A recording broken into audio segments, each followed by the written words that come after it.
I turned back to the audience. Silent. Waiting for me to speak. I took a deep breath and said Esmeralda's next line.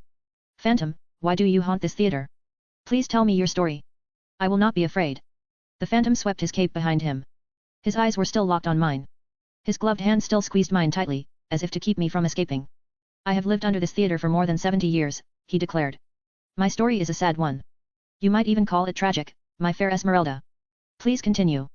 I exclaimed. Who is he? I asked myself. Who? I was chosen to star in a play, the Phantom revealed. A play in this very theater. It was to be the greatest night of my life. He paused to take a long, deep breath. My heart skipped a beat. He isn't reciting the script, I realized. Those aren't the right words. What is he saying? But my great night was never to be. The Phantom continued, still gripping my hand. You see, my dear Esmeralda, an hour before the play was to begin, I fell. I plunged to my death. I gasped. He was pointing to the trapdoor. I realized who he was now. He was the boy who had disappeared. The boy, 72 years ago, who was to star as the Phantom. But disappeared and was never found. Here he was, standing beside me on the same stage. Here he was, revealing to us all how he had disappeared, why the play was never performed. There. He cried, pointing to the opening in the stage floor. That's where I fell. There. I fell to my death. I became a real phantom. And I've waited down there ever since, waiting, hoping for a night like tonight where I could finally play my greatest role. As he finished this speech, the audience burst into cheers and loud applause. They think it's part of the play, I realized. They don't know the true pain behind his words.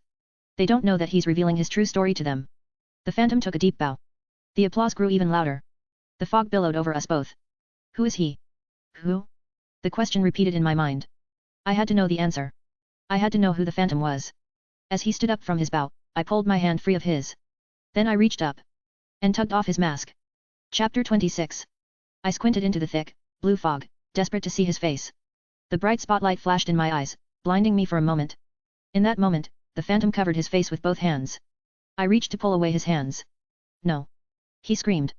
No. You can't. He staggered back, away from me. Staggered and lost his balance. No. No. He cried. You can't. You can't. And toppled backwards.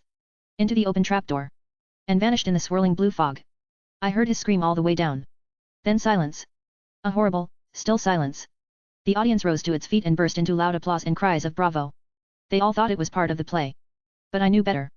I knew that the Phantom had finally revealed himself after 72 years. That he had finally had his moment on the stage.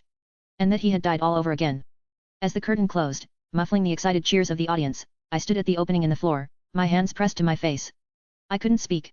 I couldn't move. I stared down into the hole in the floor and saw only blackness. Then, raising my eyes, I saw Zeke running across the stage to me. Wearing jeans and a white t-shirt, he lurched toward me, his expression dazed. Zeke. I cried. Ow. Someone hit me, I think, he moaned, rubbing the back of his head. I've been out cold. He raised his eyes to mine. Brooke, are you okay? Did the Phantom? I cried. He took your part, Zeke. He's down there. I pointed into the opening. We've got to find him. I stepped on the peg. The trapdoor clanked and groaned. The platform returned to the top. Zeke and I climbed aboard. We rode it down to the dark chamber below. We searched every corner. We didn't find him. We didn't find the mask. Or the costume. Or anything. Somehow I knew we wouldn't. Somehow I knew we would never see him again. Great job, people. Great job. Ms. Walker called to us as we trooped off stage. Phantom, I liked the new lines you added. Great job. See you all at the cast party. Zeke and I struggled to get to the dressing room so we could get changed. But we were mobbed by people who wanted to congratulate us and tell us how talented and terrific we were. The play was a major success. I searched for Brian. I wanted to tell him all about the Phantom. But I couldn't see him in the excited crowd of friends and parents. Come on. Let's get out of here. Zeke cried. He pulled me by the hand out of the auditorium and into the hall. Wow. We're a hit. I exclaimed, feeling totally wrecked and pumped and dazed and crazed, all at the same time. Let's just get our coats and get changed at home, Zeke suggested. We can try to figure out who played my part on the way. Then we can meet at my house to go to the party. Okay, I agreed. But we have to hurry. My parents are waiting to tell me what a fabulous star I am. The sound of excited chattering and laughter drifted from the auditorium and followed us as we made our way to our lockers. Hey. I stopped in front of my locker. Look, Zeke. The door is open. I didn't leave it unlocked. Weird, Zeke murmured. I pulled the door all the way open, and a book toppled out onto the floor. I bent to pick it up. It was an old book, its brown cover worn and dusty. I turned it around, squinting to read the cover in the dim hall light. It's a really old yearbook, I told Zeke. Look. It's from this school. Woods Mill. But it's from the 1920s. Hey? How'd it get in your locker? Zeke asked, staring down at it. My eyes fell on a torn sheet of paper tucked inside. A bookmark.